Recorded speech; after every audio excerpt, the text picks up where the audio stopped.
はい、山口県の魚屋健坊です。今日はですね、船を所有するまでっていう感じのタイトルで、ちょっとだけね、船の中からお話していきたいと思います。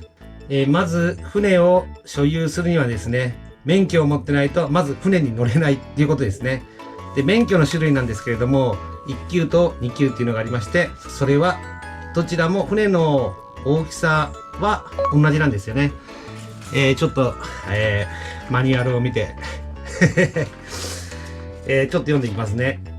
操船できるボートの大きさっていうものは総トン数20トン未満、プレジャーボートは24メートル未満。これは1級も2級も一緒ですね。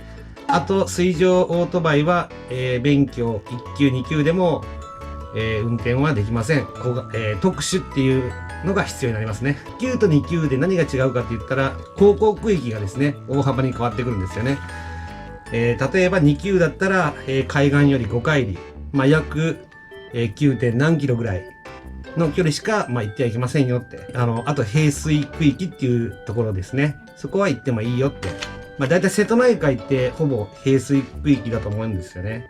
級の方は一応全ての水域。あとですね、船に航行区域っていうものがですね、定められていて、その次船の港、止めてる港から、どれぐらいの距離とか、その船によってちょっと制限がまたかかっちゃうんで、その辺もありますね。まず免許の話は、ざっとこんな感じなんですけれども、まず一番大切なのがですね、船はどこに置くかってことですね。例えばマリーナとか施設が整ってるところであれば、結構なね、するんですよ、これが。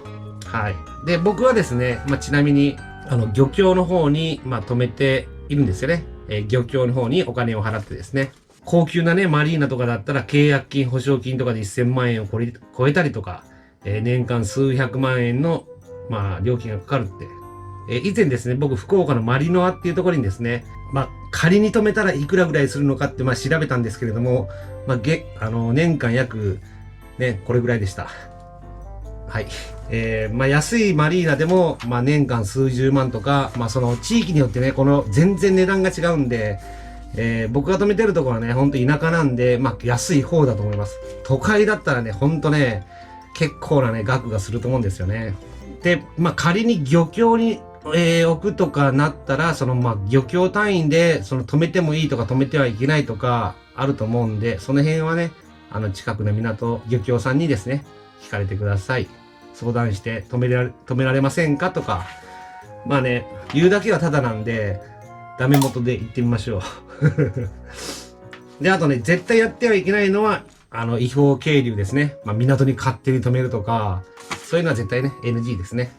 今回はですね、なんていうかな、僕の経験をもとにあくまでもお話をしているんで、これが絶対ではないんで、もし、その免許に関することとかでも、間違ったこと言ってたら、コメント欄にですね、コメントください。間違ってますよって助かります、本当。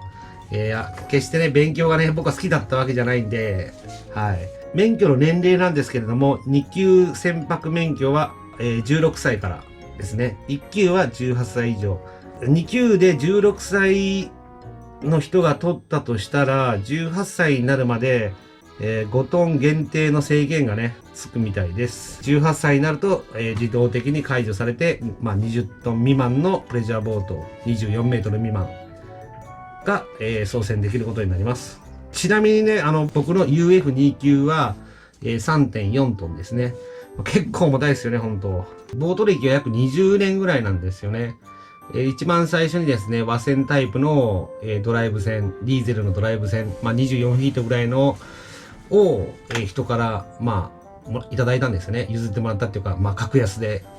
で、それで、いろいろトラブルとか、エンジンとか、ちょっとメンテナンスの費用が高くつくと思って、次は FX24 ヤンマーのですね、ドライブ船を乗りました。ディーゼルのドライブ船ですね。はい。で、今の現在の UF2 級なんですけれども、やっぱり、こうやってだんだん船ってなんかね、結構ね、大きくなっていくもんなんですね。最初は小さい船から、こう、どんどん、だんだんやっぱね、乗り心地がいい船とか大きい船とかが、なんかこうやってだんだん上がっていく傾向に、なんか、周りの人を見てたらあるような気がしますね。はい。で、3艇乗ってきて、やっぱ一番この UF2 級っていうものが、一番やっぱね、気に入ってますね。はい。ディーゼル船で、まあ燃料もそんなに食わない。まあ1時間あたりだいたい30リッターぐらいかな。まあざっとなんですけど、これ。まあこれ、波の状況とか、なんていうかな、風の状況とか、海って常に状況が変化してるんで、はい。向かい波だったら燃料食うし、追い波だったら、なんていうかな、燃料が少なくて済むし。はい。そんな感じですね。で、一番ね、このね、僕の UF29 で一番気に入ってるのは、もうほんとね、叩かない。乗り心地がね、もう最高。はい。まあ、いろんなね、船外機とか友達の船とかいっぱい乗ったんですけれども、やっぱね、叩かない船がいいっすね、ほんと。もう叩く船は、乗ってて疲れます、ほんと。ね、遊びで船乗って疲れるんだったら、ちょっと辛いっすよね、ほんと。あとね、まあ、次に、まあ、ちょっと、そんな、めちゃくちゃ、高い船じゃなくて、そんななんかな、手が届きそうな船だったら、ファースト26っていう船もいいですよね。あの船はもうほんと叩かないですね。まあ、友達が乗ってるんですけどね。はい。まあ、あと、ここ、後ろ映ってると思うんですけどね、知り合いの YouTuber さんとか、なんていうかな、Twitter の友達とか、はい。まあ、ちょっとざっとですけどね、読んでいきましょうか。はい。釣りに行こうよさん、秀丸さん、シーパラチャンネルさん、熊本クラゲさん、マイロくんみやさん、釣りモニチャンネルさん、ショーテレビさん、中地家中地さん、いつまるさん、鈴木森近さん、はい。よいしょってちっちゃいね、ステッカーがあるんですが、みちおさんですね。で、あとね、ポイント。釣り具のポイント大量祈願っていう。なかなか大量に釣れないんですけどね。あとね、テル&マサフィッシングさん。で、あと、僕の古いステッカーですね。ケンボチャンネルですね。はい。今後ですね、どんな、撮影をしてほしいとか、どんな、YouTube をアップしてほしいとか、希望がございましたら、コメント欄の方にね、ぜひ、コメントください。先日ね、ちょっとね、どんな動画をアップしてほしいのかね、僕の登録者さんにね、アンケートいただいたんですけれども、やっぱりね、なんか僕のチャンネルは、魚をさばく動画が一番だったみたいです。で、まあ、あと釣りと、まあ、ボート。まあ、ボートが一番低かったんですけれどもね、なぜか、10日前ぐらいに上げたボートの、なんていうかな、操船の仕方っていうのがね、10日で1万再生って、僕にとっちゃね、結構バズってるんですよね。はい。ご視聴ありがとうございます、本当ボートの動画は、なんか需要があるのかなと思って、まあ、こうやってカメラ回してるんですけど、僕のこの UF29 は7年前ぐらいに買ったんですけれども、まあ、その、ヤンマーの FX24 っていう船をですね、下取りに出して、まあ、ほんとね、まあ、キャビンもまあそこそこあって、友達とですね、山口県の宇部から沖ノ島までに長行行った、動画もアップしてるんで、まあ、この辺に、多分、この辺かな出てると思うんで、よかったらご視聴ください。はい。片道3時間半で、一泊船中泊旅行じゃない、長行。はい。まあ、僕は坊主だったんですけどね、沖ノ島まで行って坊主かよって、まあね、僕らはね、まあその友達とはですね、ほんとね、デカマサをですね、めがけて、まあ沖ノ島まで行ったんですけど、デカマサは現れてくれませんでした。でもね、ほんとね、沖ノ島まで行ってね、二人でね、キャビンの中に寝て、まあ、ご飯食べて、寝てとかね、ほんとね、最高に、まあね、楽しい、船旅でした。UF29 は燃料はね、300リッター入るんですけど、まあ、沖ノ島行って帰れるぐらいですね。だいたい7時間、8時間ぐらいは、まあ大丈夫かな、みたいな。まあ一応ね、ポリタンクに20リッター缶を何個か持って、予備でね、怖いんで持ってってますけど。